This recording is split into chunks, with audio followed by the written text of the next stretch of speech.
प्यारे साथियों, कोटि कोटि प्रणाम। आपका मेरे श्रीम कमला विजयश्री ज्योतिष केंद्र चैनल में स्वागत है। आप सभी का दिन मंगल में बीते। मेरा आपसे अनुरोध है कि मेरे कृपया इस चैनल को सब्सक्राइब और शेयर जरूर करें, ताकि मेरी बात और लोगों तक भी पहुंचे और कहीं पर किसी का भला हो सके। प्यारे साथियों, मैं एक बात कहना चाहूँगा। प्रत्येक व्यक्ति की अपनी एक कहानी है, अपनी एक यात्रा है, अपनी लड़ाई प्रत्येक व्यक्ति कहीं पर स्वयं लड़ रहा है और उसको यही लगता है कि मेरी लड़ाई सबसे बड़ी है, दूसरे की लड़ाई छोटी है, मैं सबसे ज़्यादा लड़ाई लड़ रहा हूँ। वास्तविकता ये है कि सबसे बड़ी लड़ाई सबकी है। प्रत्येक व्यक्ति अपनी लड़ाई लड़ रहा है और उसकी लड़ाई उसके अनुसार बहुत बड़ी है। आज व्यक्ति का कहीं पर दायरा क्या रह जाता है कि उसने धन प्राप्त करना है, मान सम्मान प्राप्त करना है, उसका रेपुटेशन हो समाज में। भगवान की कृपा को भी कहीं पर ऐसी ही बातों से जोड़ा जाता है कि जिसने रेपुटेशन प्राप्त कर लिया, जो कामयाब हो गए, जिसके पास एक अच्छा खासा रकम इकट्ठी हो गई, उसके ऊपर ईश्वर की कृपा है। जिसका बहुत अच्छा काम चला हुआ है, उसके ऊपर बहुत अच्छी ईश्वर की कृपा है। प्यारे साथियों, कर्मों का ताना बाना जिसका आप सुख या दुख भोगते हैं।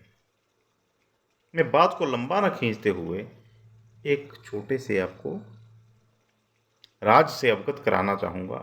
भगवान की कृपा को अलग मापदंडों में मापो। उसका धन से कोई लेना देना नहीं है, उसका आपके मान सम्मान से कोई लेना देना नहीं है। वासुदेव तो कहीं पर कारागार में रहे, भगवान कृष्ण के माता पिता। देवकी कारागार में रही, उसका मामा कंस जब तक नहीं मरा राजयोग सुख भोगता रहा। तो क्या जो कारागार में थे उनके ऊपर कृपा नहीं थी? वहां पर तो भगवान ने जन्म लिया।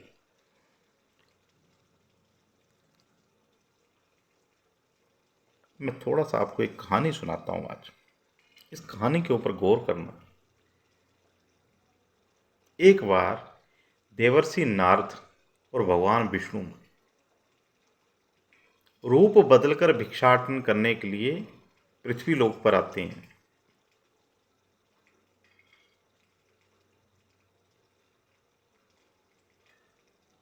एक किसी बहुत संपन्न व्यक्ति के पास बहुत अच्छी धन दौलत थी, बहुत अच्छा उसका कारोबार था। उसके पास भी मांगने के लिए जाते हैं, उसके लिए उसके पास भी याचना करते हैं। वो उनको दुत्कार देता है। तो भगवान विष्णु उसको जाते जाते जिस भेष में थे कि जा तेरा धन बढ़ता जाए। अब देवर्षि नारद साथ में थे, वो कहीं पर कंफ्यूज रहते हैं कि भगवान ये क्या कर रहे हैं। जिसने सेवा तनिक मात्र नहीं की और जो इस तरह से विचारों वाला व्यक्ति है और जो कहीं पर उदंड प्रकृति का व्यक्ति है, उसको ये आशीर्वाद दिया कि धन तेरा बढ़ता जाए। देवर्षि नारद भगवान विष्णु के साथ चलते रहे, कहीं पर कंफ्यूज थे, असमंजस की स्थिति में थे, परंतु ये जानते थे कि ये भगवान की जो लीला है, इसमें कोई गूढ़ रहस्य छिपा होता है। गूढ़ रहस्य का देवर्षि नारद को भी ज्ञान था कि गूढ़ रहस्य है जो भगवान ये सब जो कर रहे हैं।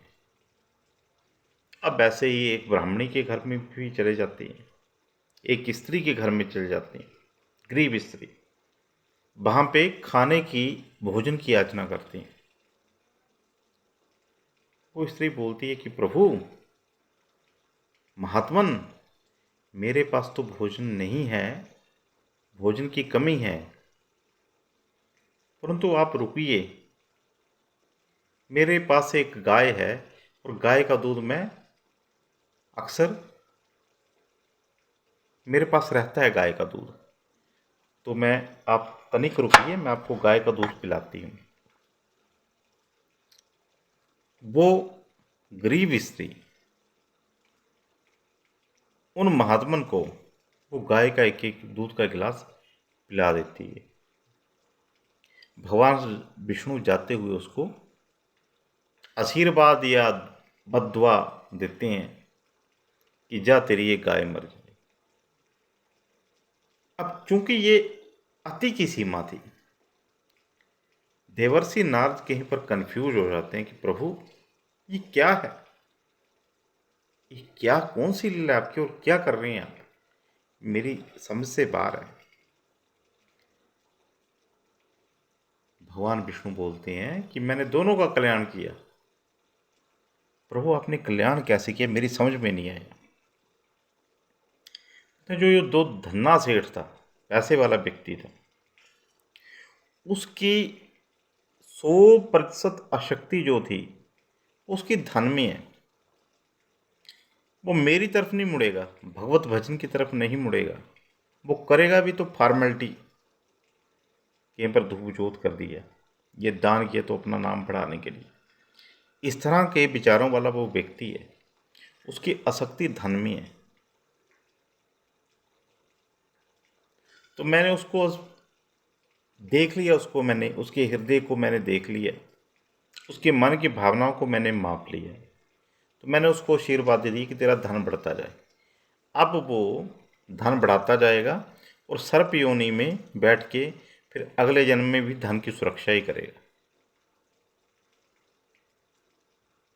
तो ये जो स्त्री, इसकी गाय क्यों मर जाए?